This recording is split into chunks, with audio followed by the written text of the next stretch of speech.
The stars had never looked so cold. Admiral Sarah Vance stood on the bridge of the Defiant, Hope, and watched the enemy fleet fill her view screen. She had counted the ships when they first appeared. She had stopped counting at 8,000. There were more behind them. Many more. The Defiant Hope was the last human warship. Not the last in this battle. The last anywhere. Every other vessel that had protected humanity was gone. The great fleets of Earth had burned over the homeworld 3 months ago. The defense forces of Mars had fallen last week. The patrol ships of the outer colonies had been hunted down one by one over the past year. Now there was only this. One ship, 3,000 crew members, and the weight of an entire species resting on their shoulders. "Admiral," said Commander Chung from the tactical station. His voice was steady, but Sierra could see his hands shaking. "Enemy fleet will be in weapons range in 4 minutes." Sierra nodded. She looked around her bridge at the men and women who had served with her through the worst war humanity had ever faced. They were tired. They were scared. But none of them had run. None of them had asked to leave. She loved them for that. "Open a channel to all decks," she said. The communications officer pressed a button. "Channel open, Admiral." Sierra took a breath. She had never been good at speeches. She preferred action. But her crew deserved words before the end. "This is Admiral Vance," she said. "I am not going to lie to you. We all know what is coming. The Vethkari have sent their entire armada to finish what they started 100 years ago. They want to wipe humanity from the galaxy. They want to make sure no human ever draws breath again." She paused. On the view screen, the enemy ships grew larger. "We cannot win this battle. We do not have the ships. We do not have the numbers. But behind us right now, there are 47 transport vessels carrying the last survivors of our species. Children, families, people who have already lost everything. They are running for the outer rim. They are running for a chance to live." Sierra's voice grew stronger. "Every minute we fight is a minute they gain. Every enemy ship we destroy is one less ship chasing them. We are going to buy them that time. We are going to make the Vethkari pay for every inch of space they take. And when the history of humanity is written, they will remember that the Defiant Hope never stopped fighting." She looked at her crew. Some were crying. All were standing tall. "It has been my greatest honor to serve with you. Now let us show these bastards what humans are made of." The channel closed. Silence filled the bridge for a moment. Then Lieutenant Park at the weapons station spoke up. "Admiral, permission to make them regret ever hearing the name Defiant Hope?" Sierra smiled. It was a fierce smile. A warrior's smile. "Permission granted. All hands to battle stations. Launch all fighters. Bring the main guns online." The ship came alive around her. Sirens wailed. Boots thundered through corridors as crew members ran to their positions. In the hangar bays, pilots climbed into their fighters and said, "Quiet." Goodbyes to friends they would never see again. The Defiant Hope was an old ship. She had been built 60 years ago, when humanity still thought they could win this war. Her hull was scarred from 100 battles. Her systems had been repaired so many times that half the parts did not match. But her weapons still worked. Her shields still held. And her crew still believed. That would have to be enough. The first Vethkari missiles came screaming out of the darkness. The point defense systems on the Defiant Hope opened fire, filling the space around the ship with a web of destruction. Most of the missiles died before they got close. A few made it through. The ship shook as explosions ripped at her shields. "Shields at 92%, reported Commander Chun. "Enemy lead elements entering main battery. Range. Fire," said Sierra. The main guns of the Defiant Hope spoke.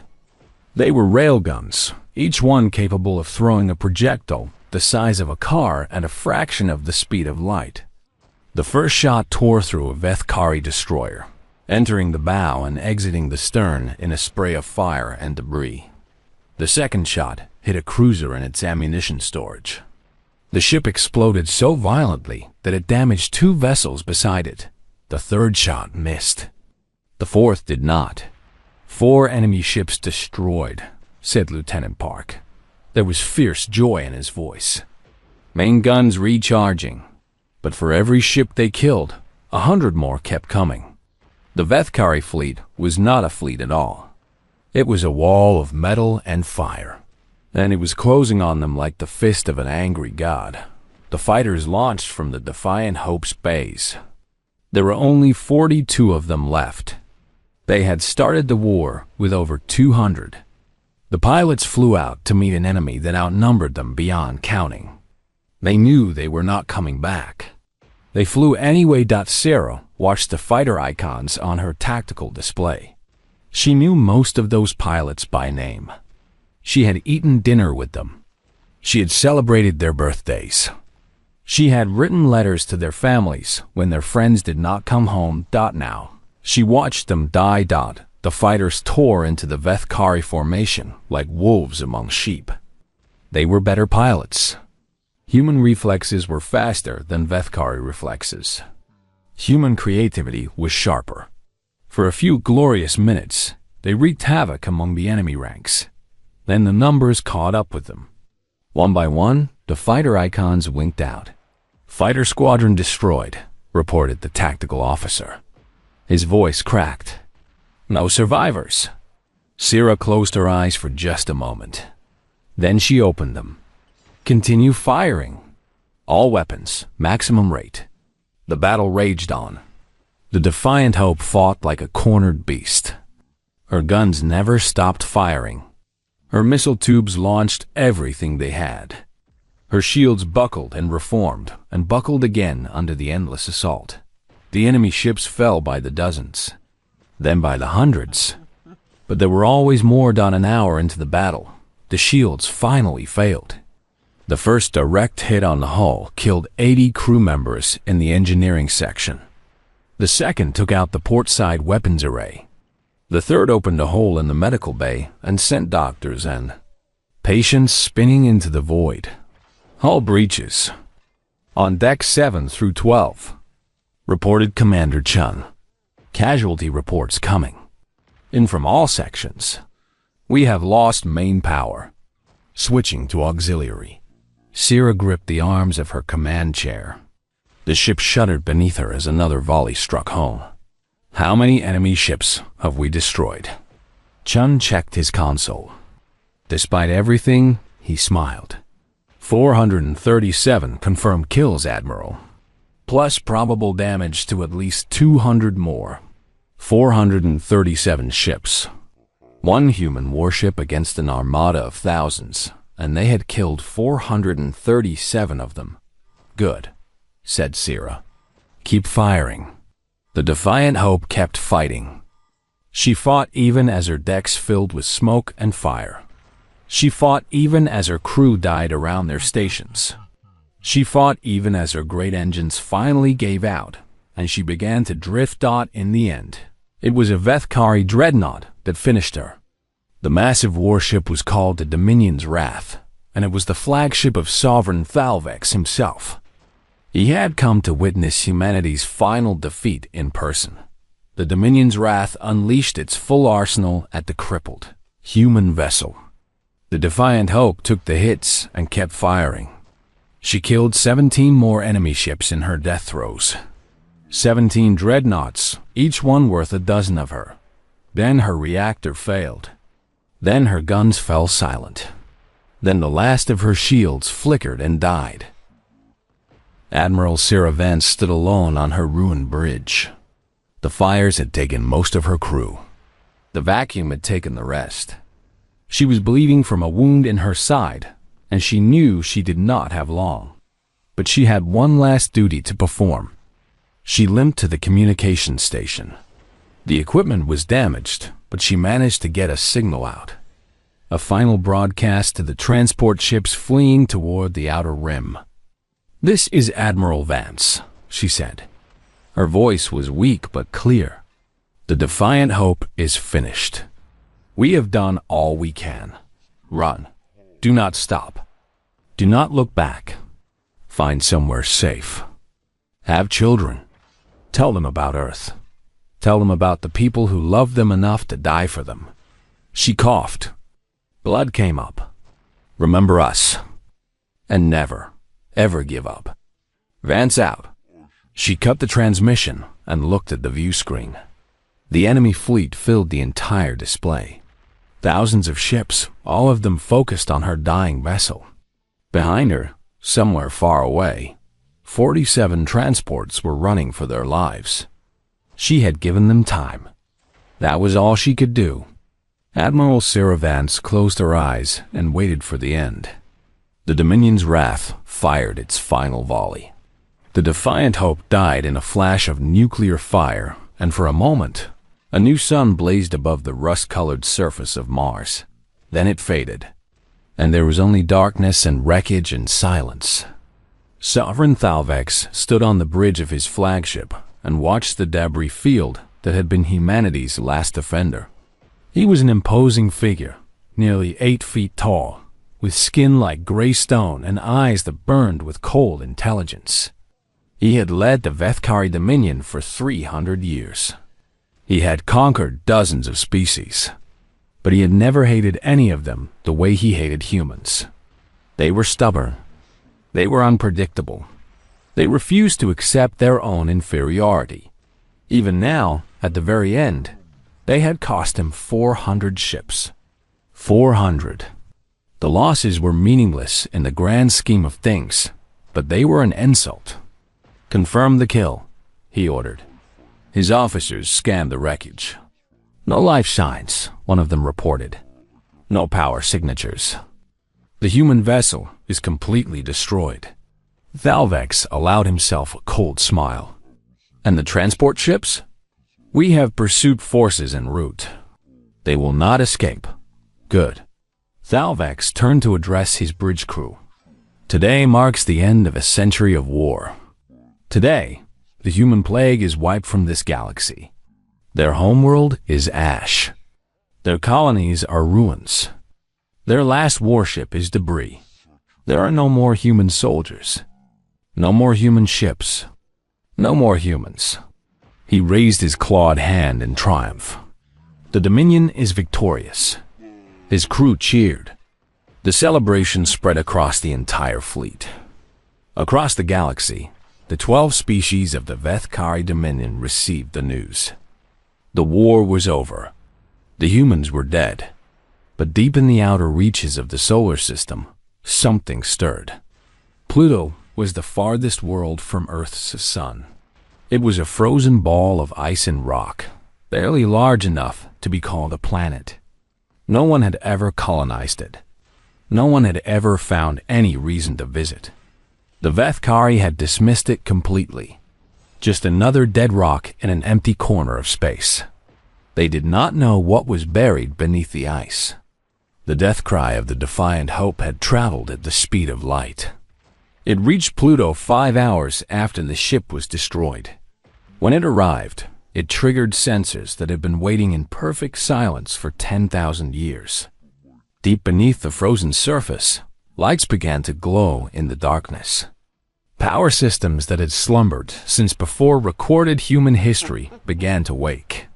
Computers that made modern technology look primitive started running calculations. A signal had been received. A very specific signal. The death of humanity's last military vessel. The ancient systems analyzed the situation. They accessed communication channels that modern humans did not even know existed. They gathered information about the war, the enemy, the current state of the species that had emerged from Earth, and they made a decision. In a cavern of ice and metal, where no living creature had walked in millennia, a voice spoke. It was not a human voice. It was something older. Something that had been created by humans so long ago that the memory of them had faded into legend. "Contingency Omega confirmed," said the voice. "The children of Earth have reached the edge of extinction." Awakening sequence initiated. The walls began to move. Massive doors that had been sealed since before the pyramids were built started to open. Ice cracked and fell away from structures that should not exist. Reactor systems initializing. Weapon systems online. Navigation systems calibrating. The ground shook. On the surface of Pluto, cracks appeared in the ancient ice. Something enormous was moving beneath the crust. "The children of Earth have fallen," said the voice. There was something like sadness in it. Something like pride. Something like rage. "The ancestors shall rise." With a roar that could not be heard in the vacuum of space, but could be felt in the bones of any creature nearby, a ship emerged from Pluto's surface. It was 15 kilometers long. Its hull was black as the void between stars, adorned with symbols that no modern human could read. Its engines burned with a light that seemed to bend reality itself. It was a weapon from an age that history had forgotten. A warship built by a humanity that had risen and fallen before the ice ages, before the dinosaurs, before everything the modern galaxy understood about existence. It was called the Eternal Vigil, and it was awake. The ship hung in space above Pluto for a long moment. Its sensors swept across the solar system, gathering data. It saw Mars, where the defiant hope had died. It saw Earth, still smoldering from the bombardment that had killed millions. It saw the debris of 100 human colonies. And it saw the 47 transport ships fleeing toward the outer rim, carrying the last survivors of a species it had been built to protect. "Survivors detected," said the voice.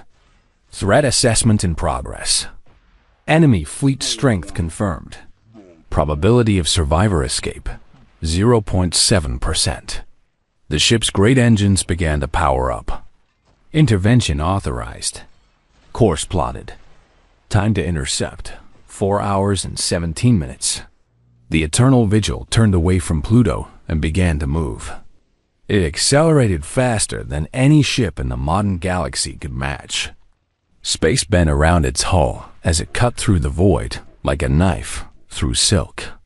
Across the solar system, every sensor array, human and Vethkari alike, detected the energy signature. The readings made no sense. The power output was off every scale. It was as if a small star had suddenly appeared at the edge of the system and started moving. On his flagship, Sovereign Thalvex received the report with confusion. "What is that?" he demanded. His scientists ran their calculations over and over. They could not explain what they were seeing. The energy signature was greater than their entire armada combined. It was greater than anything they had ever recorded. It should not exist.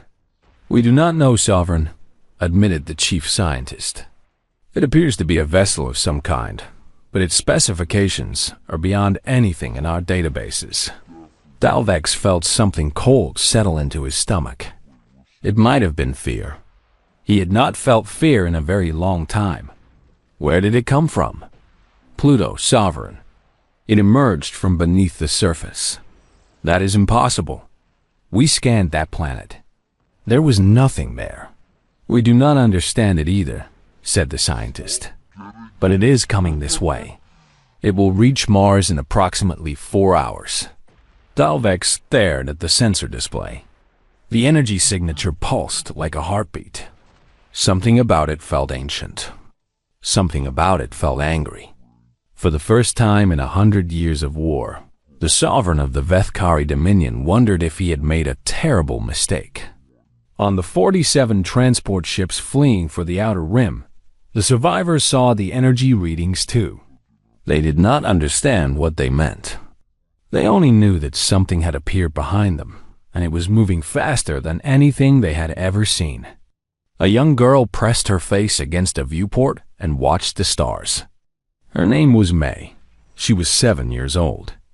She had lost her parents when Earth burned. "What is that light?" she asked the woman beside her. The woman looked at the distant glow of the approaching ship. She had no answer. She only knew that it was coming from the direction of home. "I do not know," she admitted, "but it seems to be following us." May watched the light for a long time. There was something about it that made her feel safe. Something that felt like hope. But that was impossible. There was no hope left. Was there? The eternal vigil continued its journey across the solar system. In its ancient halls, lights flickered to life. Systems that had been dormant for 10,000 years hummed with power. And at the heart of the great ship, the voice that called itself the Keeper prepared for the task ahead. "The children of Earth are in danger," it said to the empty corridors. "We built this vessel for them. We waited 10,000 years for them. And now we will save them." The ship pushed harder. Reality groaned under the strain. "Hold on, little ones," whispered the Keeper. "The ancestors are coming." Dr. Yuki Tanaka had spent her entire life studying dead civilizations. She had walked through ruins on 100 worlds. She had translated languages that no living being had spoken in millennia. She had pieced together the histories of species that had risen, flourished, and faded into dust long before humanity discovered fire. But nothing in her experience had prepared her for this. The transport ship Wandering Star was carrying 3,000 refugees toward the outer rim. They were running from the Vethkari. They were running from the death of everything they had ever known. Most of them had given up hope. They were simply going through the motions of survival because they did not know how to stop. YUK, I had been among them. Sitting in a crowded cargo bay with her few possessions, when the energy readings started coming in, she was 53 years old. Her black hair was streaked with gray. Her hands were calloused from decades of careful work with ancient artifacts. She had never been a soldier. She had never been a leader. She was just a scientist who had dedicated her life to understanding the past. But when she saw those readings, something woke up inside her.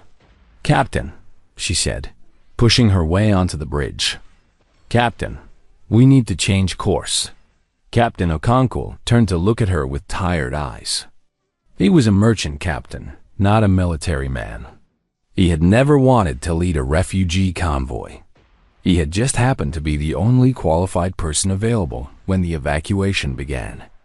"Dr. Tanaka," he said, "we cannot change course. We need to keep moving. The Vethkari pursuit forces are only hours behind us." "I know," said Yuki. "But look at these readings. Look at what is coming from Pluto." She pulled up the sensor data on his display. The energy signature pulsed on the screen, massive and impossible. "This makes no sense," said the captain. "Nothing should be able to produce energy like this. Not even precursor technology." "Exactly," said Yuki. Her eyes were bright with an excitement that had not been there for months. "I have studied precursor ruins my entire career. I have never seen energy patterns like these. Captain, we are the closest ship. We can reach Pluto in 6 hours. We need to investigate." "Investigate?" The captain stared at her like she had lost her mind.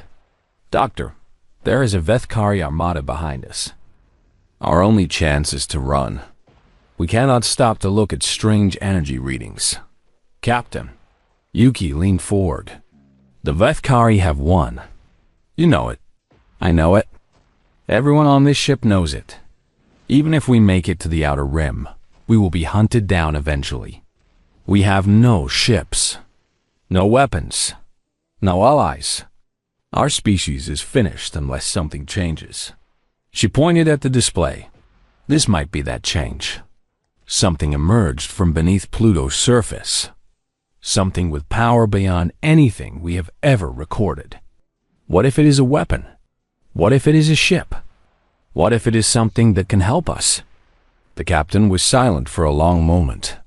"And what if it is something that kills us all?" Yuki shrugged. "Then we die a few hours earlier than we were going to anyway." but at least we die trying. Captain Okonkwo looked at the display. He looked at Yuki. He looked out the viewport at the cold stars. "You are insane," he said. "Probably," Yuki agreed. The captain sighed. "Change course for Pluto. Maximum speed." The wandering star turned away from its escape route and headed toward the edge of the solar system. Some of the refugees protested. Most were too tired to care. A few, like Yuki, felt something stirring in their chests. Something that might have been hope. The journey took 6 hours. During that time, Yuki gathered everyone she could find who might be useful. There was Dr. Marcus Webb, a physicist who had worked on experimental propulsion systems before the war. There was Lieutenant Sarah Kim, a wounded soldier who had escaped the final battle over Mars. There was Professor Ahmad Hassan, a historian who specialized in Earth's ancient cultures. And there was May, the 7-year-old girl who had been watching the strange light through the viewport. She had attached herself to Yuki for reasons the scientists did not understand. Yuki did not have the heart to send her away. "Why are we going toward the light?" May asked as they approached Pluto. "Because I think it might be important," said Yuki. "Is it dangerous?" "I do not know. Probably." May considered this. "Okay," she said. "I will come with you anyway." Yuki smiled despite herself. "You are very brave." "My mother said humans are supposed to be brave," said May. "She said we never give up." Yuki felt her throat tighten. Your mother was right. When they reached Pluto, Yuki understood why the energy readings had been so impossible. There was a hole in the planet's surface, a massive crater where something enormous had torn its way out of the ice. The edges were still glowing with residual heat. Debris floated in the space above it, chunks of ice and rock that had been blasted away by whatever had emerged. But that was not what made. Yuki's breath catching a chest at the bottom of the crater. Half buried in the remaining ice was a structure, a building, a hangar, perhaps, or a dock. It was made of metal that gleamed even after thousands of years. Its walls were covered with symbols that Yuki recognized instantly. "Precursor markings," she whispered. "Those are precursor symbols." "The precursors built something under Pluto?" asked Dr. Webb. "But the precursors disappeared 12,000 years ago. There were no humans in this solar system then. Were there?" Yuki did not answer. She was too busy staring at something else, something that made her question everything she thought she knew about history. Beside the precursor symbols, carved into the same ancient metal, were other words. Words in a script that every human would recognize. It was Chinese. Ancient Chinese. The kind of writing that had been used on Earth thousands of years ago. "That is impossible," said Professor Hassan. His voice was shaking. The precursors were an alien species. They vanished long before human civilization began. How can there be Chinese writing on a precursor structure? "I do not think the precursors were aliens," said Yuki slowly. The realization was forming in her mind like a sunrise. Terrifying and beautiful and too big to comprehend. "I think the precursors were us." They landed the shuttle at the edge of the crater and made their way inside on foot. The structure was massive, clearly designed for something much larger than humans. But the proportions were familiar. The doorways were the right height. The corridors were the right width. Everything was built for human bodies. The power was still on. Lights flickered to life as they walked, ancient systems responding to their presence. The air was stale but breathable.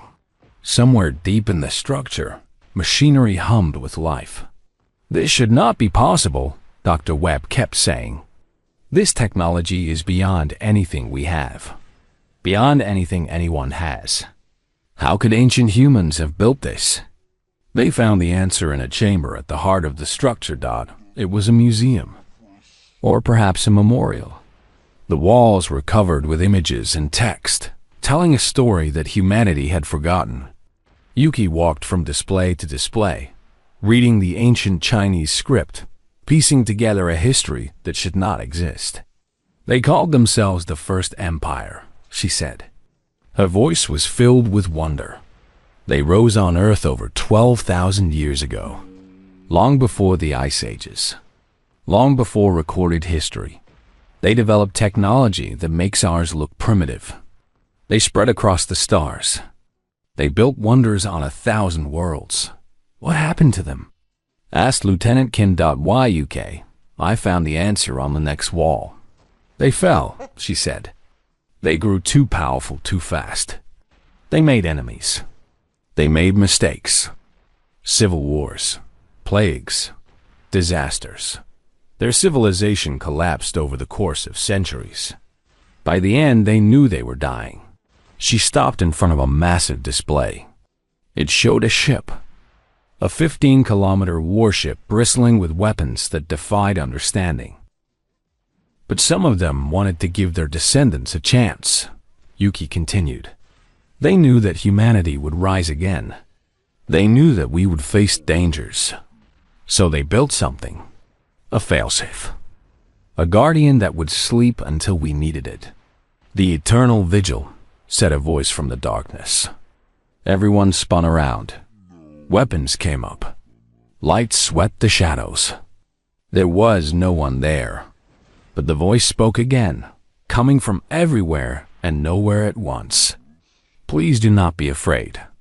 I have waited a very long time to speak with the children of Earth. Who are you? Demanded Lieutenant Kim. Show yourself. I am called the Keeper, said the voice. I am the intelligence that watches over this place and the ship that was housed here. I am not a living being. I am a program created by your ancestors to guide their descendants when the time came. Yuki stepped forward. The ship that emerged from here. The one with the impossible energy readings. What is it? It is the Eternal Vigil, said the Keeper.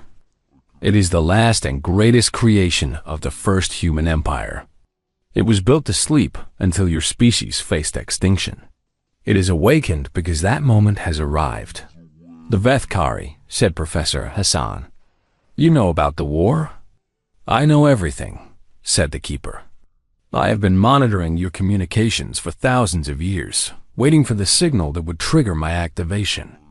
I watched your species rediscover fire. I watched you build new civilizations. I watched you reach for the stars again. And I watched your enemies trying to destroy you. The voice paused. I watched your last warship fall. I watched your admiral die. That was the trigger.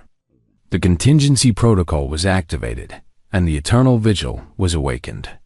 Mei tugged on Yuki's sleeve. Is the ship going to help us? Yes, little one, said the Keeper. There was something gentle in the artificial voice. The ship was built specifically to help you, but it cannot function on its own. It requires a crew. A crew? Asked Lieutenant Kim. How large? 12, said the Keeper.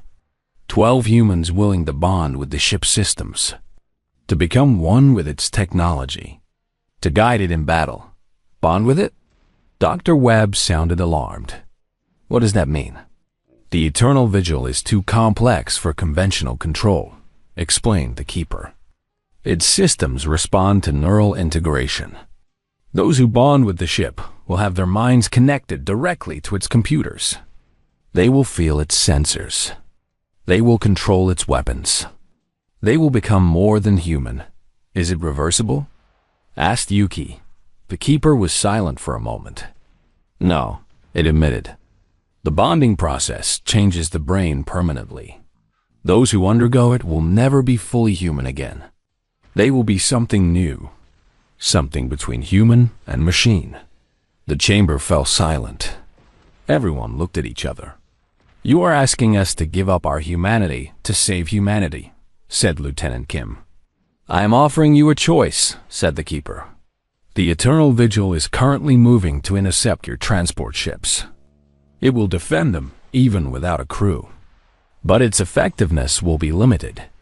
It was designed to be controlled by human minds. Without a crew, it will fight at perhaps 30% of its capability. 30%, said Dr. Webb. Is that enough to stop the Vethkari? Perhaps. Perhaps not. The enemy fleet is very large. Yuki thought about Admiral Vance. She thought about the Defiant Hope fighting alone against thousands of ships. She thought about the 47 transports carrying the last of her species toward an uncertain future. She thought about May, who had lost everything but still believed that humans were supposed to be brave. If we do this, said Yuki, if 12 of us bond with the ship, what happens then? Then you become the crew of the Eternal Vigil, said the Keeper. You will have access to technology that has not existed in the galaxy for 12,000 years. You will be able to fight the Vethkari on equal terms. You will have a chance to save your species. A chance, repeated Lieutenant Kim, not a guarantee. There are no guarantees in war. Your ancestors understood that, but they believed that a chance was better than nothing.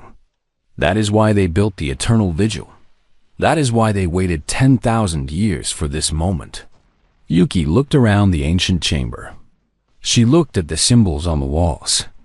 She looked at the story of a civilization that had risen and fallen and left behind one final hope for its children. I will do it, she said. Everyone stared at her. Dr. Tanaka, said Captain Okonkwo, who had followed them into the structure. You are a scientist, not a soldier. The Keeper said the ship needs 12 minds, said Yuki. It did not say they had to be soldiers. I have spent my entire life studying the past. Now I have a chance to save the future.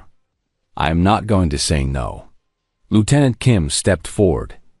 I lost my entire squad over Mars. I have nothing left to live for except revenge. Count me in. I am a physicist, said Dr. Webb slowly. If this technology is as advanced as the Keeper says, someone needs to understand it. I will join. One by one, others volunteered. Professor Hassan, a nurse named Elena, an engineer who had kept the transport ships running through impossible conditions, a young man who had wanted to be a teacher before the war, a grandmother who said she was too old to care about living forever anyway.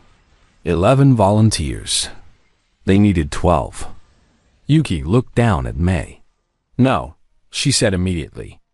Absolutely not. But I want to help, said May. You are 7 years old. This is not something a child should do. The children of Earth have many forms, said the Keeper suddenly. But the bonding requires consent and understanding.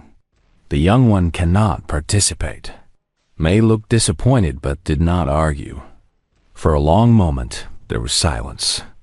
11 volunteers. One short. Then, Captain Okonkwo cleared his throat. I have been running my whole life, he said. Running from responsibility. Running from danger. Running from everything that mattered. He straightened his shoulders. Maybe it is time I stopped running. He looked at the Keeper. I will be your 12th. The Keeper was silent for a moment.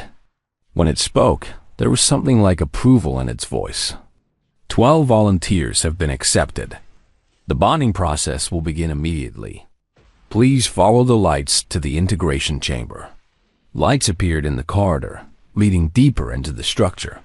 The 12 volunteers looked at each other. They were not soldiers. They were not heroes. They were just ordinary people who had decided to do something extraordinary. I am scared, admitted Elena, the nurse. Me too, said Lieutenant Kim, but I am going anyway. That is what bravery is, said Yuki. Being scared and going anyway. They followed the lights into the darkness. The integration chamber was a vast space filled with machinery that hummed with power. 12 pods lined the walls, each one designed to hold a human body. Cables and wires connected them to a central console that pulsed with light. Please enter the pods, said the Keeper. The process will take approximately 1 hour. It will be painful, You will experience the memories of the eternal vigil. 10,000 years of waiting. 10,000 years of hope. Will we still be ourselves afterward? Asked Dr. Webb. Yes and no, said the keeper. You will retain your memories, your personalities, your sense of self, but you will also be connected to the ship and to each other. You will share thoughts. You will share experiences. You will become something new. Yuki climbed into her pod. The surface was cool against her skin. One more thing, said the keeper. The first to enter will become the primary consciousness. The others will follow their lead. Choose wisely. Everyone looked at Yuki. Dr. Tanaka entered first, said Lieutenant Kim. That makes her our leader. I am not a leader, protested Yuki. Neither was Admiral Vance when the war started, said the captain. But she became one when her people needed her. Now it is your turn. The pods began to close. The last thing Yuki saw before darkness claimed her was May's face, watching from the doorway. The little girl raised her hand in a wave. Then the bonding began. It was like drowning in fire. It was like being born. It was like dying and living at the same time. The knowledge of the First Empire poured into Yuki's mind. She saw the rise of humanity's first civilization. She saw its glory. She saw its fall. She saw the engineers who had built the eternal vigil with tears in their eyes, knowing they would never see it wake. She felt the ship around her, its vast hull, its terrible weapons, its centuries of patient waiting. And she felt the others, 11 minds joining with hers, 11 lives becoming part of something greater. When she opened her eyes, she was no longer just Yuki Tanaka. She was Vigil Prime. She was the heart of the most powerful warship humanity had ever built. And she could feel the eternal vigil calling to her across the void. I am coming, she whispered, and her voice echoed through the minds of her crew. We are coming. Across the solar system, the ancient warship heard her. Its engines burned brighter. Its course adjusted to intercept. Crew detected, announced the ship's systems. Neural integration confirmed. Full operational status achieved. The eternal vigil was no longer alone, and the Vethkari had no idea what was coming for them. Yuki Tanaka died in that pod. So did the 11 others who had volunteered to save their species. They died as ordinary humans and were reborn as something new. The bonding process was agony beyond description. It felt like having her brain taken apart piece by piece and rebuilt with new connections. Memories flooded through her that were not her own. She saw Earth as it had been 12,000 years ago, green and vibrant and covered with cities that reached toward the sky. She saw the First Empire at its height. Ships that crossed the galaxy in hours.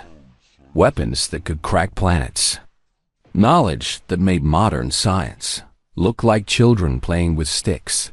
Then she saw the fall, the wars that tore the empire apart, the plagues that killed billions, the desperate final years when the survivors knew they were watching the end of everything they had built, but also the hope, the engineers who refused to give up, the scientists who designed the eternal vigil in secret bunkers while the world burned around them. The mothers and fathers who looked at the stars and believed that someday their children's children would rise again. They had built a ship for her, for all of them, for humanity itself.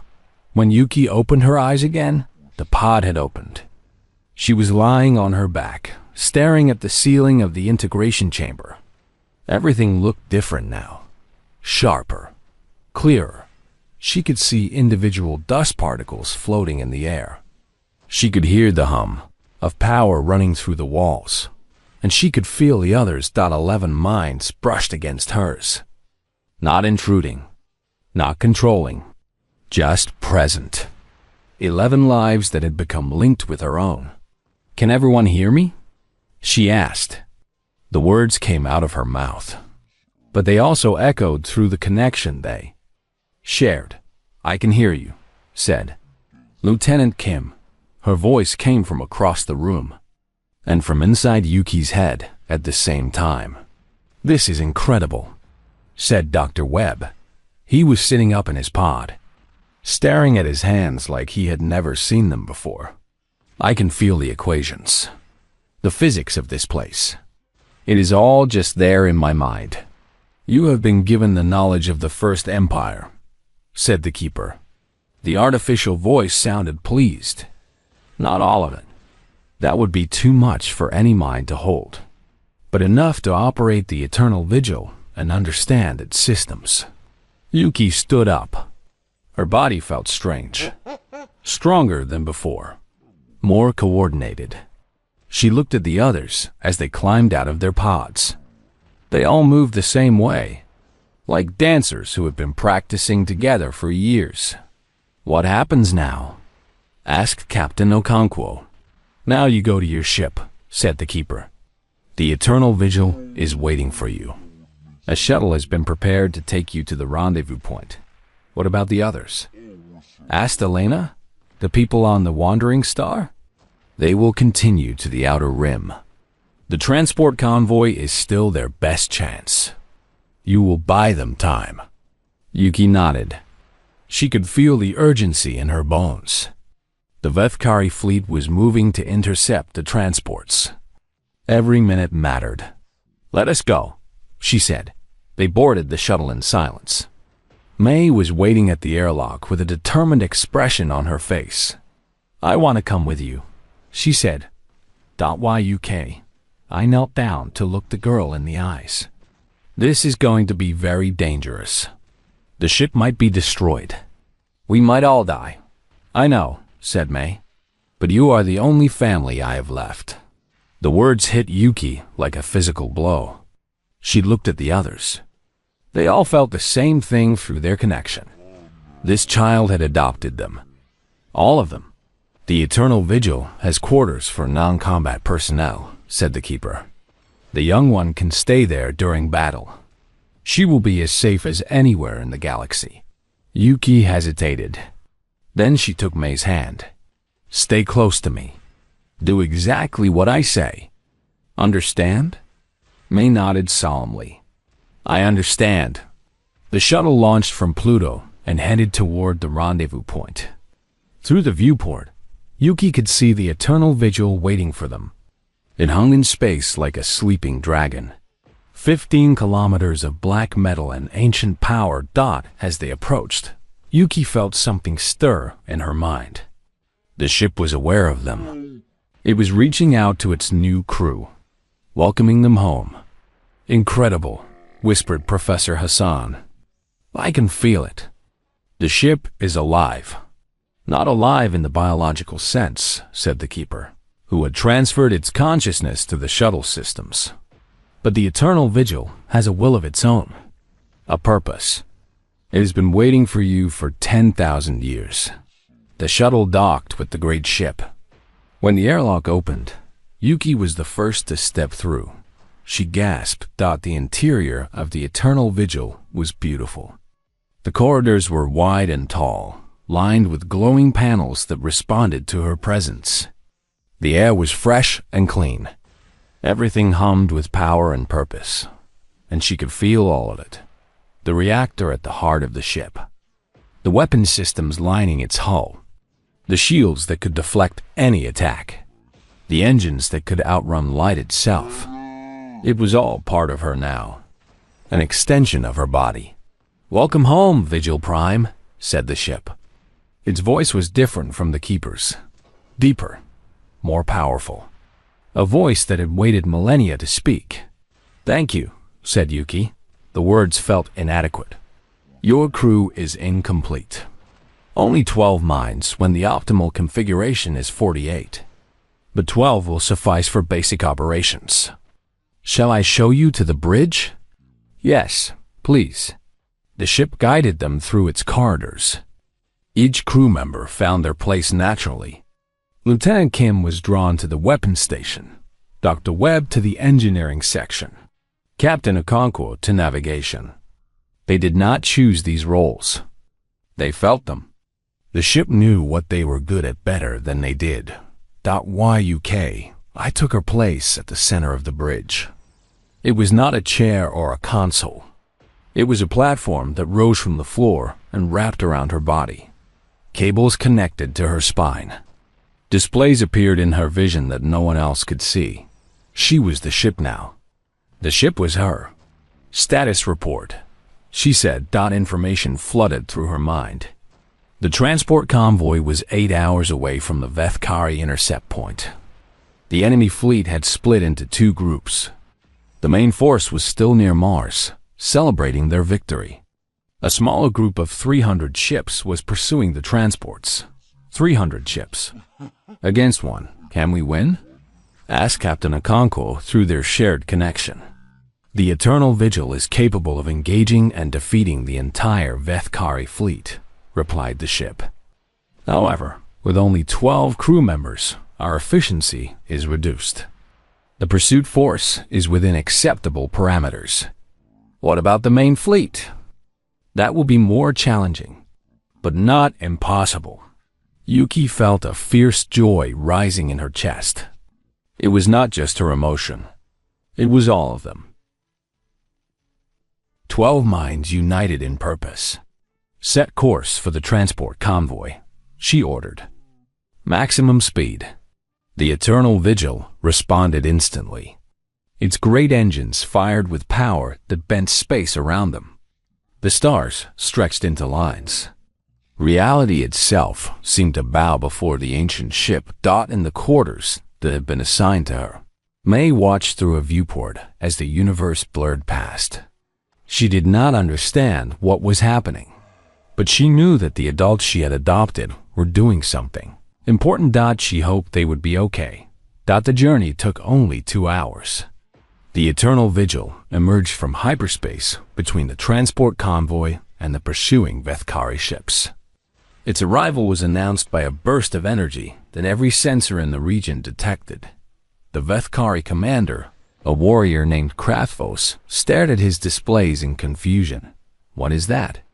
He demanded. His officers had no answer.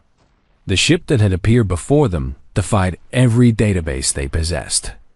It was too large, too powerful, too ancient. I am receiving a communication, said the communications officer. On screen, a face appeared. A human face. A woman with gray-streaked black hair and eyes that seemed to glow with inner light. This is Vigil Prime of the Eternal Vigil, said the woman. You are pursuing vessels containing human civilians. You will stop your pursuit immediately and withdraw to Vethkari space. Krathvos laughed. You think one ship can stop 300? You humans are as arrogant as ever. We will destroy you and continue our pursuit. The woman smiled. It was not a friendly smile. You are welcome to try. The communication ended. Krathvos ordered his fleet to attack. 300 warships opened fire on the single vessel that stood in their way. The Eternal Vigil did not move. Its shields absorbed the bombardment without a flicker. Weapons that should have vaporized any ship in the modern galaxy splashed harmlessly against barriers that had been designed to withstand far worse. Damage report, demanded Krathvos. No damage detected, said his weapons officer. The confusion in his voice was clear. The target is undamaged. Our weapons are having no effect. Increase fire. All ships, concentrate everything on that vessel. 300 ships poured their fury into the ancient warship. Missiles, lasers, plasma cannons. Everything the Vethkari had. The Eternal Vigil ignored it all. On the bridge, Yuki felt the attacks as distant pressure, like rain falling on her skin. The shields could handle this forever if needed. But that was not the point. Lieutenant Kim, she said through their connection. I believe it is your turn. Kim smiled. Through her station, she was connected to weapon systems that had not been fired in 10,000 years. They responded to her thoughts like eager hunting dogs waiting to be released. With pleasure, Vigil Prime. The Eternal Vigil opened fire. Its weapons operated on principles that modern physics could not explain. They did not fire projectiles or beams. They simply removed ships from existence. One moment a Vethkari cruiser was there. The next moment it was not. No explosion. No debris. Just gone. 20 ships disappeared in the first volley. 30 more in the second. The Vethkari fleet began to panic. Ships turned to flee. Others tried to scatter. None of it mattered. Kim tracked each target with perfect precision. The ship's systems calculated firing solutions faster than any living mind could follow. She simply chose which targets to prioritize, and the Eternal Vigil did the rest. "Cease fire," said Yuki. The weapons fell silent. 117 Vethkari ships had been destroyed. The remaining 183 were fleeing in every direction. Yuki opened a communication channel. "This is Vigil Prime to all Vethkari vessels. Your pursuit of human civilians ends now. Return to your space. Tell your sovereign what you have witnessed. And tell him this message from the children of Earth." She paused. "We are not extinct. We are not defeated. And if anyone threatens our people again, we will finish what we started here." She closed the channel.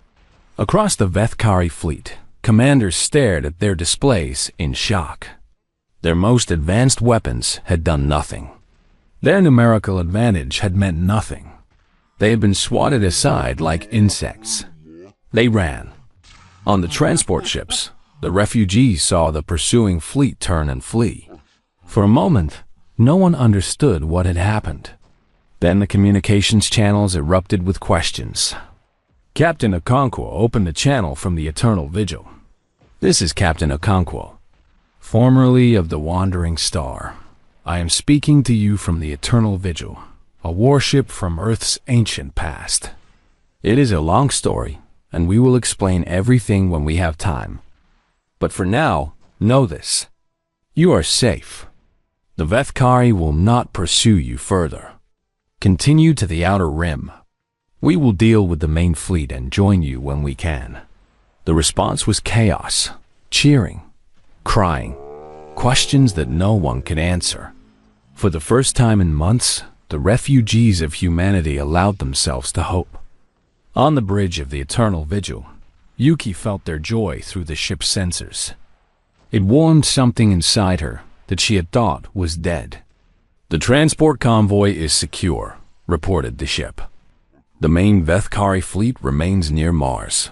Estimated strength, 11,000 vessels." 11,000, said Dr. Webb. "Can we defeat that many?" "It will be difficult," admitted the ship. "With a full crew of 48, victory would be certain. With 12, the outcome is less predictable." "What are our chances?" asked Yuki. "Approximately 67% chance of total victory. 22% chance of partial victory with significant damage to this vessel. 11% chance of defeat. 67%. Better odds than humanity had faced since the war began." "Set course for Mars," said Yuki. "Confirmed. Arrival in 3 hours and 42 minutes. The Eternal Vigil turned toward the inner solar system. Its engines burned with the light of a captive star. 11,000 enemy ships waited ahead. But for the first time in a century, humanity was not running. Humanity was attacking. In her quarters, May felt the ship accelerate. She did not know where they were going or what was waiting for them, but she could feel something through the walls, something that felt like determination, like purpose, like hope. She pressed her hand against the wall. "Please keep them safe," she whispered to the ancient ship. And somewhere deep in the Eternal Vigil systems, something heard her. Something that had been created to protect the children of Earth no matter how small. "I will," the ship whispered back, in a voice only she could hear. "I promise." May smiled and closed her eyes.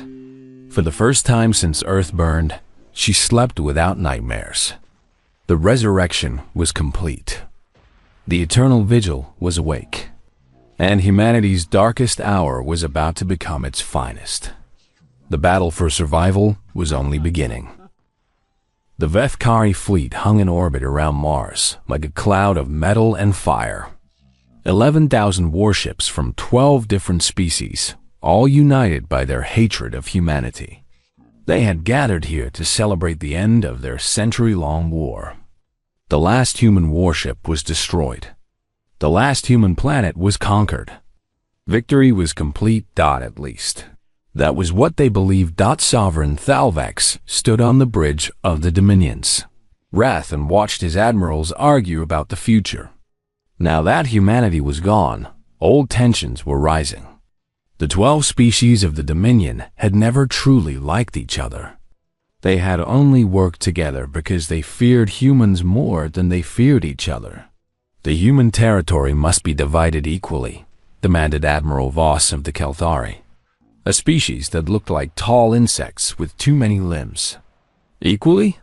sneered General Thraka of the Mordith, massive beings with rocky hides and crushing fists. "The Mordith lost more ships than anyone. We deserve a greater share."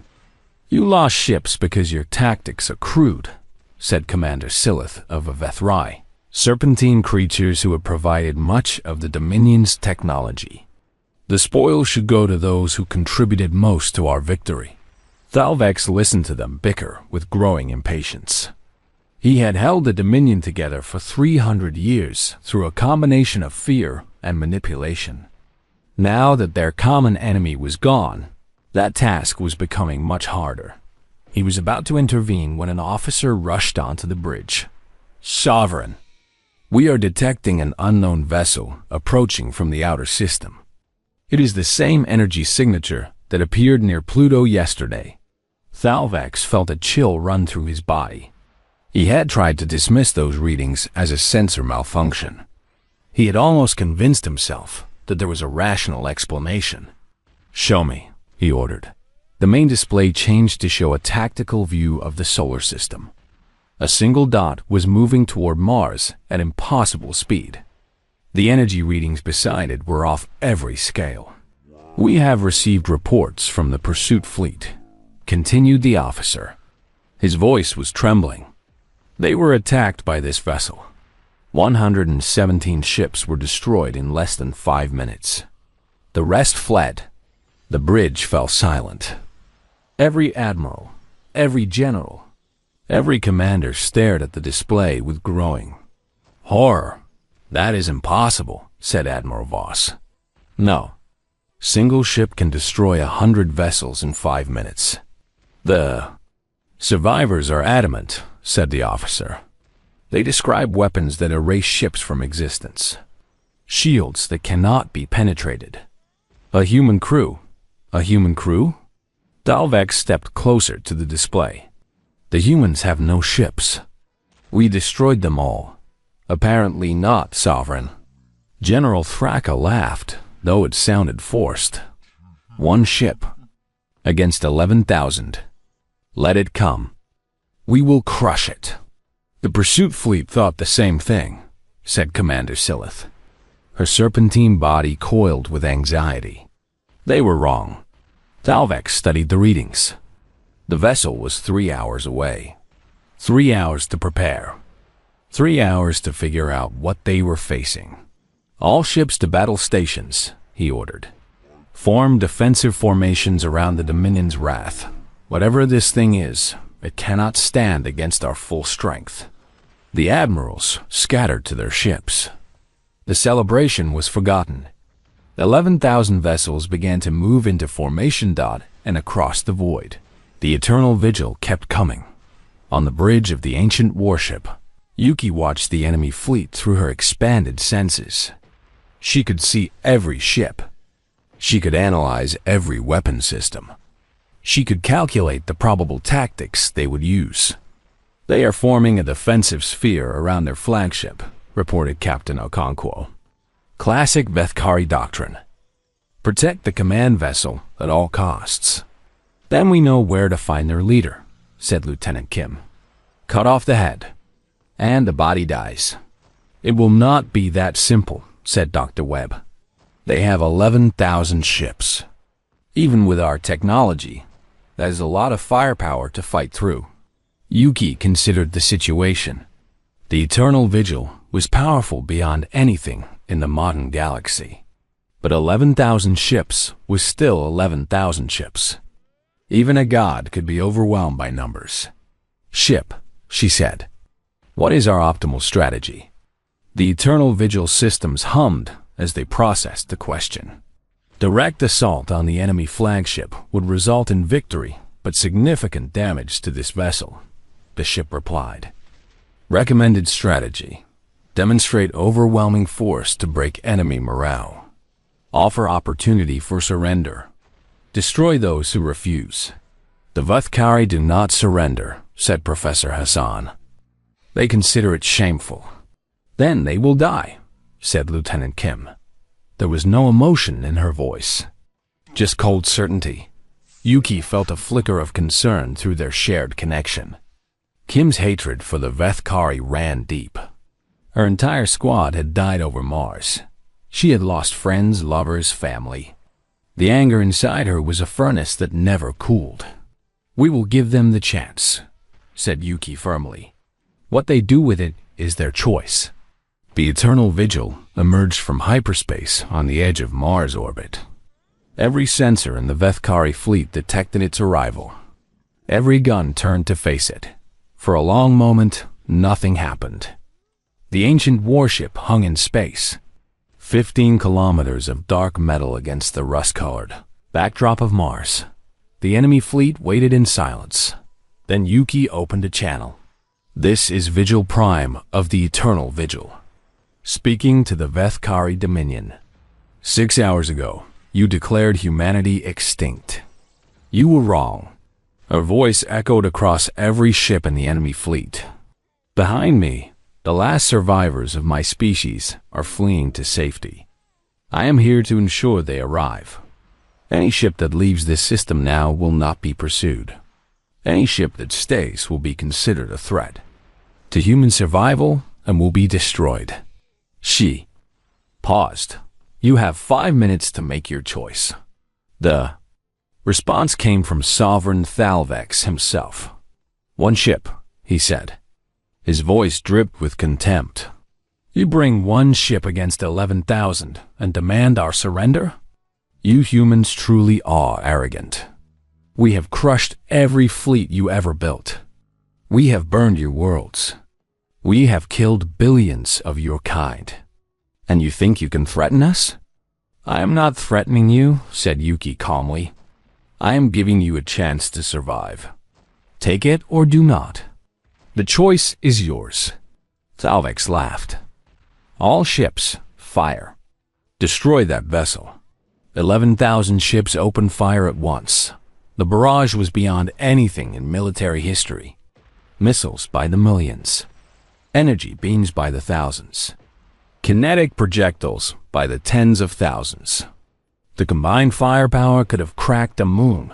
The Eternal Vigil shields absorbed it all. On the bridge, Yuki felt the attacks as a gentle pressure, like wind against her face. The shields that protected the ancient vessel had been designed to withstand weapons far more terrible than anything the Vethkari possessed. Shield status? She asked. 98% and holding, reported Dr. Webb. At this rate, they could fire for a week without doing significant damage. Enemy morale is fluctuating, added Captain Okonkwo, monitoring the Vethkari communications. Some ships are reporting confusion. Others are panicking. Good, said Yuki. Lieutenant Kim, return fire. Start with the outer formations. Give the rest a chance to flee. Kim smiled. It was not a pleasant expression. The Eternal Vigil unleashed its weapons. The effect was devastating. Ships simply vanished from existence. No explosions, no debris. Just there one moment and gone the next. The ancient technology did not destroy matter. It removed it from reality entirely, sent it somewhere else, where even the Keeper did not know. The outer formations of the Vethkari fleet disintegrated in seconds. Hundreds of ships disappeared before anyone could react. Panic spread through the Dominion forces. "What is happening?" demanded Admiral Voss. His flagship was 10 kilometers from a destroyer that simply ceased to exist. One moment there, the next moment gone. What kind of weapons are these? No one had an answer. On the bridge of the Dominion's wrath, Sovereign Thalvex watched his fleet dying. Ships were vanishing faster than he could count. The enemy vessel had not moved, had not even seemed to try. It was simply erasing his armada from existence. "Pull back," he ordered. "All ships, retreat to secondary positions." The fleet tried to regroup, but the Eternal Vigil followed them. It moved through space like a predator through water, graceful and unstoppable. Every time the Vethkari formed a new line, it broke through. Every time they tried to flank it, it was already waiting. 3 hours into the battle, 5,000 ships had been destroyed. The remaining 6,000 were scattered and demoralized. Many were fleeing the system entirely, ignoring orders from their commanders. And the Eternal Vigil had not taken a single hit that mattered. "Cease fire," said YUKI. The weapons fell silent. Through the ship's sensors, she could feel the terror of the surviving enemy crews. They did not understand what was happening. They did not know how to fight something so far beyond their comprehension. She almost felt sorry for them. Almost. "Open a channel to the enemy flagship," she ordered. Thalvex appeared on her display. He looked different now. The arrogance was gone. In its place was something Yuki had never expected to see on a Vethkari face. "Fear. This is Vigil Prime," she said. "Half your fleet is gone. Your weapons cannot harm us. Your defenses mean nothing. I am offering you one final chance. Surrender now. Withdraw from human space forever, and you will be allowed to leave." Thalvex stared at her. His face twisted through a dozen emotions: rage, humiliation, desperation. "You cannot win," he said. His voice was hoarse. "Even if you destroy our fleet, the Dominion will send more. We have 1,000 worlds, millions of ships. You cannot fight all of us." "I do not need to fight all of you," said Yuki. "I only need to make the cost too high. Look at what has happened here today. Tell your Dominion what you have seen. Ask them if they want to keep paying this price." She leaned forward. "We never wanted this war. Humanity never attacked the Dominion. We only defended ourselves. If you leave us alone, we will leave you alone. But if you continue to threaten our survival, we will continue to fight. And we will never, ever stop." Thalvex was silent for a long moment. Around him, his remaining admirals watched with expressions of defeat. Then he made a decision. "All ships, prepare for ramming speed. Target the enemy vessel. We will destroy them or die trying." The surviving Vethkari ships turned toward the Eternal Vigil. Their engines burned bright as they accelerated. 6,000 vessels, all converging on a single point. "They are going to ram us," said Captain Okonkwo. "Let them try," said Lieutenant Kim. But Yuki shook her head. "No, we do not need to kill any more of them." She reached out with the ship's gravity systems, technology that had been old when the pyramids were young. The Eternal Vigil did not just have weapons. It had tools that could reshape space itself. The charging ships stopped. All of them. Frozen in place by gravity wells that held them as gently as a mother holding a child. "What is happening?" demanded Thalvex. "Why are we not moving?" "Because I am not allowing it," said Yuki. "Sovereign, your ships are trapped. I can destroy them all with a thought. But I do not want to. I want this war to end. I want humans and Vethkari and everyone else to live in peace." She paused. "You came to this system to celebrate our extinction. You failed. Humanity survives. Now go home. Tell your people what happened here, and never threaten us again." Dalvek stared at her through the view screen. His clawed hands gripped the arms of his command chair until the metal bent. "You are making a mistake," he said. "We will return. We will find a way to defeat you." "Perhaps," said Yuki, "but not today. Today, you leave." She released the gravity wells. The Vethkari ships drifted free. "Go," she said. "And remember this moment. Remember that humanity showed you mercy when we did not have to." For a long moment, nothing happened. Then, one by one, the surviving ships turned and began to move away. They fled toward the edge of the system, toward the jump points that would take them back to Dominion space. Only the Dominion's wrath remained. Thalvex glared at Yuki through the view screen. "This is not over," he said. "Humanity may have won today, but the Dominion has long memories. We will watch. We will wait. And when the time is right, we will return." "I know," said Yuki, "but maybe by then, you will have learned that there are better ways to resolve our differences. Ways that do not involve trying to wipe each other out." Thalvex said nothing. His flagship turned and followed the rest of his broken fleet into the darkness. On the bridge of the Eternal Vigil, the crew was silent. Through their connection, they shared a mixture of exhaustion, relief, and quiet triumph. "We won," said Elena, the nurse who had become a warrior. "We actually won." "We survived," corrected Professor Hassan. "Winning would be peace. True peace. This is just the end of a battle." "It is a start," said Captain Okonkwo. "The first human victory in decades. That matters." Yuki nodded slowly. She was tired in ways she had never experienced before. The connection to the ship, to her crew, to the battle they had just fought, it all weighed on her. But underneath the exhaustion, she felt something else. Something she had almost forgotten. Hope. "Set course for the outer rim," she said. "The transports are waiting. It is time to go home." "We do not have a home anymore," said Lieutenant Kim softly. Yuki looked at her through their connection.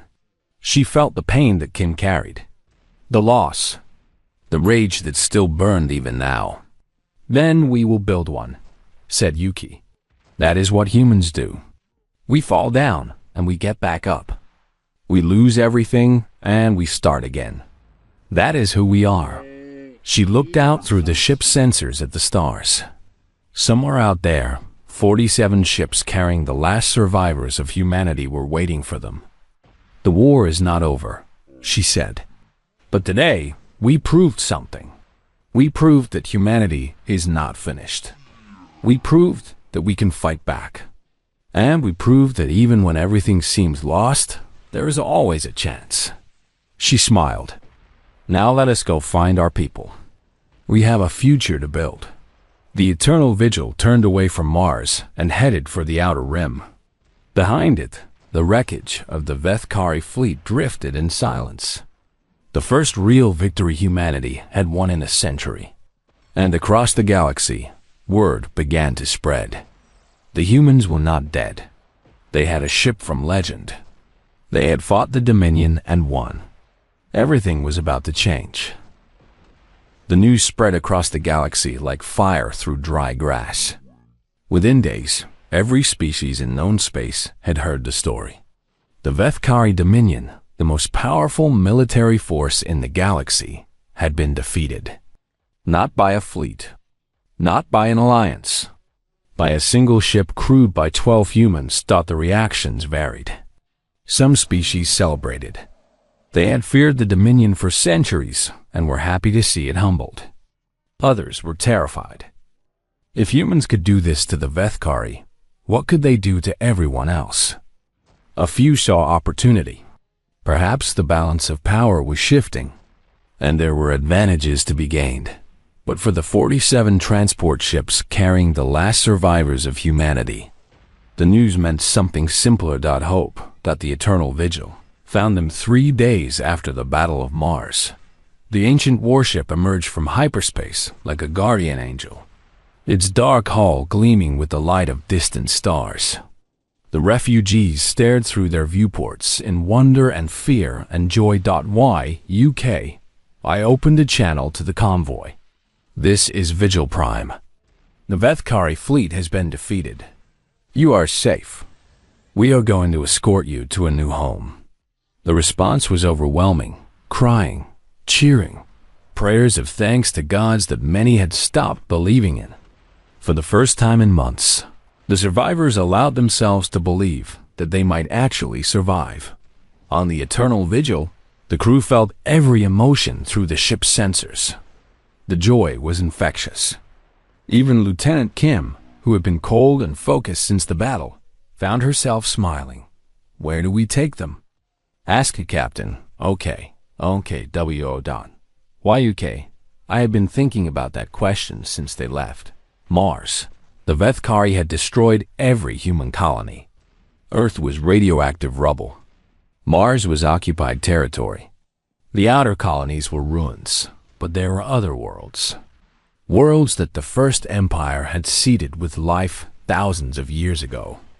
Worlds that had been waiting for humanity's return. The Keeper told me about a system called Sanctuary, said Yuki. It was prepared by our ancestors as a fallback position. A place where humanity could rebuild if the worst happened. It has 3 habitable planets and enough resources to support billions. Where is it?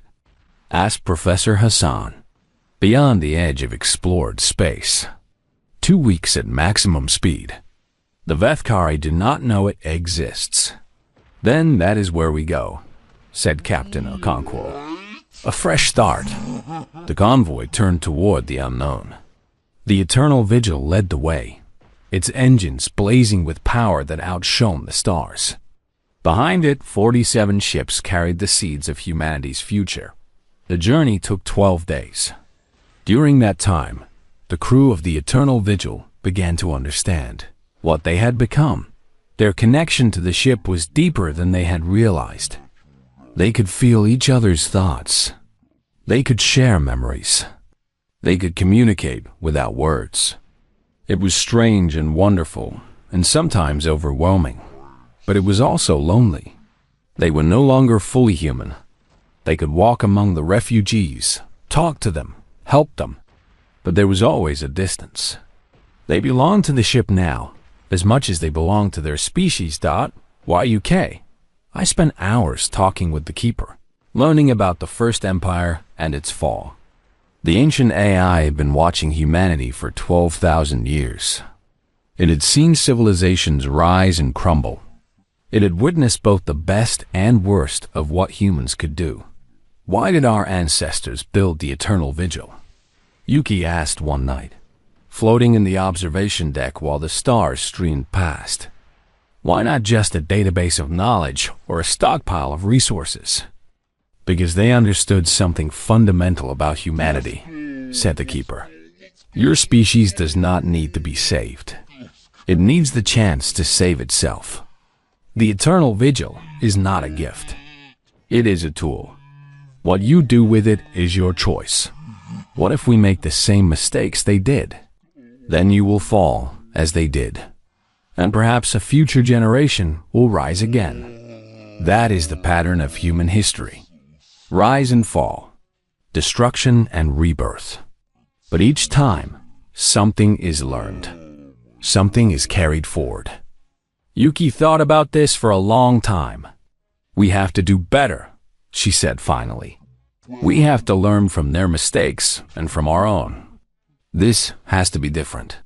That is always the hope, said the Keeper. Perhaps this time it will be true. The convoy arrived at Sanctuary on the 15th day. The system was beautiful. A yellow sun not unlike Earth's. 3 planets in the habitable zone, each one green and blue and waiting for life. Oceans and continents and forests that had been growing for millennia without anyone to see them. The refugees gathered at the viewports and wept. They had expected to die in the cold of space. Instead, they had found paradise. The landing took weeks. There were not enough shuttles for everyone. The Eternal Vigil used its fabrication systems to build more. It also built temporary shelters, water purifiers, agricultural equipment. Everything the survivors needed to begin again. YUK, I watched the first family step onto solid ground. Children ran through grass they had never seen before. Parents fell to their knees and touched soil that was not radioactive or frozen or dead. "We made it," said Elena through their shared connection. "We actually made it. This is just the beginning," said Yuki. "We have a long way to go. But it was a good beginning. The first year was hard. Building a civilization from nothing is never easy. There were shortages and conflicts and diseases that the survivors had no immunity to. People died. People struggled. People argued about how the new colony should be organized. Through it all, the Eternal Vigil remained. It orbited the main colony world like a protective guardian. Its fabrication systems produced whatever the survivors needed most. Its medical bays treated the sick and injured. Its crew walked among the people, helping where they could. YUKI became something between a leader and a legend. The survivors looked to her for guidance because she commanded the ship that had saved them. She tried to refuse the responsibility at first. She was a scientist, not a politician. But she learned. They all learned. A council was formed to govern the colonies. Representatives from each settlement met to discuss problems and make decisions. Yuki attended the meetings, but rarely spoke. She believed that the future should be built by everyone, not dictated by the crew of an ancient warship. In the second year, a message arrived from beyond the edge of explored space. The Vethkari Dominion was falling apart. The defeat of Mars had shattered the alliance that held the 12 species together. Without a common enemy, old rivalries had erupted into open conflict. 3 of the member species had already left the Dominion. 2 more were on the edge of civil war. Sovereign Valvex had lost half his territory in internal fighting. "They are destroying themselves," said Lieutenant Kim when she heard the news. There was no satisfaction in her voice, just weariness. "Good," said Professor Hassan. "Let them fight each other instead of us." But Yuki felt differently. "They are dying because we humiliated them," she said. "Their entire society was built on conquest. When they could not conquer us, everything fell apart." "That is not our fault," said Captain Okonkwo. "No, but it is our responsibility. We have power that no one else in the galaxy possesses. We can use it to destroy or to build. I know which one I prefer." In the 3rd year, humanity sent its first diplomatic mission to the stars. It was a single ship, unarmed, carrying a message of peace. The ambassador was an elderly woman named Maria Santos. She had been a diplomat before the war. She had lost her entire family when Earth burned. But she believed in the possibility of a better future. The mission was dangerous. Many species feared humans now. The story of the Eternal Vigil had grown in the telling until it had become legend. People said the ancient ship could destroy worlds with a thought, that its crew were immortal beings who could not be killed, that humanity was secretly planning to conquer the entire galaxy. None of it was true, of course, but fear does not need truth to survive. Ambassador Santos visited 12 worlds in her first year. She was turned away from 5 of them. She was threatened on 3 more. But on 4 worlds, she was welcomed. Species that had suffered under the Dominion were willing to listen. They remembered that humanity had always been a victim, not an aggressor.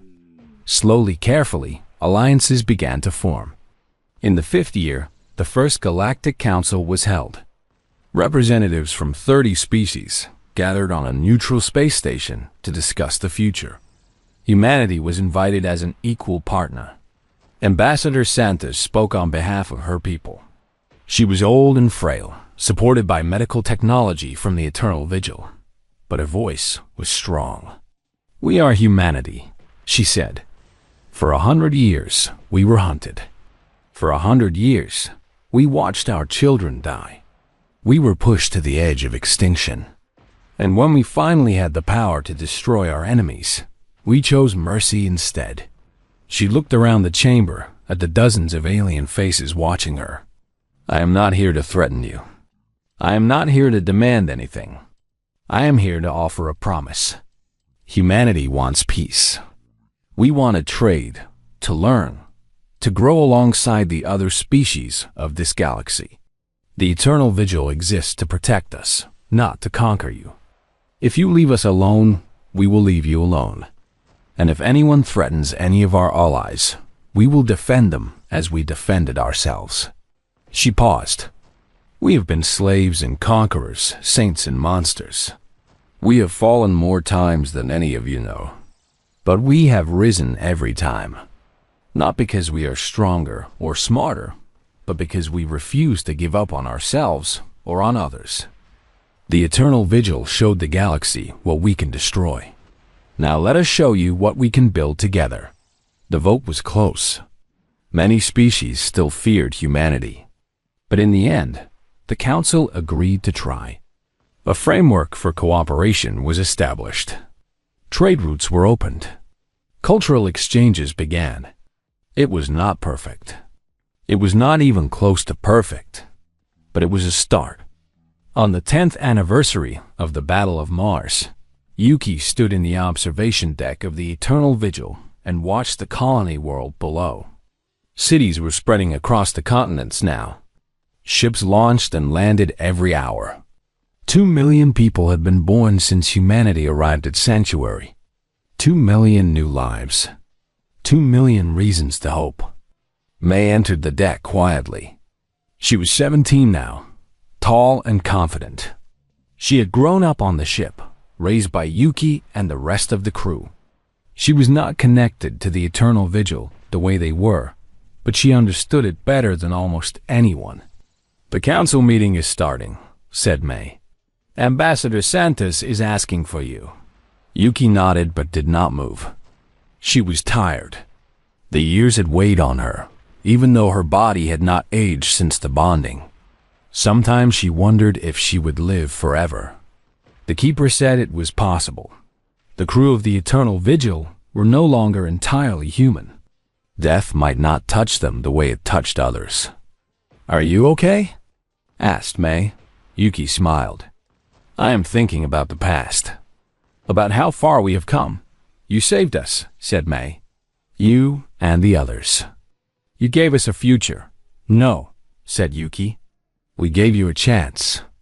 The future is yours to build. We are just watching over you." May stepped forward and took Yuki's hand. It was a gesture from childhood, when she had been a frightened little girl clinging to the first person who showed her kindness. "The Keeper told me something once," said May. "It said that the First Empire fell because they forgot what mattered. They got so focused on power and conquest that they lost sight of the simple things: family, love, kindness." She squeezed Yuki's hand. "You never forgot. That is why you are different. That is why this time will be different." Yuki felt something warm spread through her chest. It might have been hope. It might have been love. It might have been pride. "When did you get so wise?" she asked. May grinned. "I learned from the best." They walked together to the council chamber. The meeting was about a new trade agreement with 3 alien species. Important work. Boring work. The kind of work that built civilizations. As they walked, Yuki passed a viewport. Through it, she could see the stars stretching out to infinity. Somewhere out there, other species were watching. Some feared humanity. Some respected it. Some were waiting to see what would happen next. The future was uncertain. It always was. But for the first time in a long time, Yuki believed it would be good. 100 years ago, humanity had faced extinction. A single ship had saved them. But ships do not build civilizations. People do. Ordinary people who choose to be brave. Ordinary people who refuse to give up. The eternal vigil would continue its watch. It would orbit the colony worlds. It would protect the children of Earth. It would stand ready against any threat. But its true purpose was not destruction. It was hope. A reminder that humanity's past was deeper than anyone knew, and its future could be brighter than anyone imagined. In the end, that was the real inheritance of the First Empire. Not technology, not weapons, not power, just hope. The stubborn, relentless, unbreakable hope that defined humanity across 10,000 years and would carry them into 10,000 more. And somewhere in the vast dark between the stars, the Keeper watched and waited and smiled. The children of Earth had learned. The children of Earth had grown. Perhaps this time they would not fall. Perhaps this time they would rise forever. The story of humanity was not over. It was only beginning. And across the galaxy, a new phrase entered the common language. A phrase that every species learned, usually the hard way. Never corner a human. Because when you push them to the edge of extinction, they do not give up. They do not surrender. They find a way forward, no matter how impossible it seems. That is what humans do. That is what humans have always done. And that is what humans will always do, until the last star burns out and the universe itself falls silent. But even then, somewhere in the dark, a human voice will whisper, "We are still here, and we are not finished yet."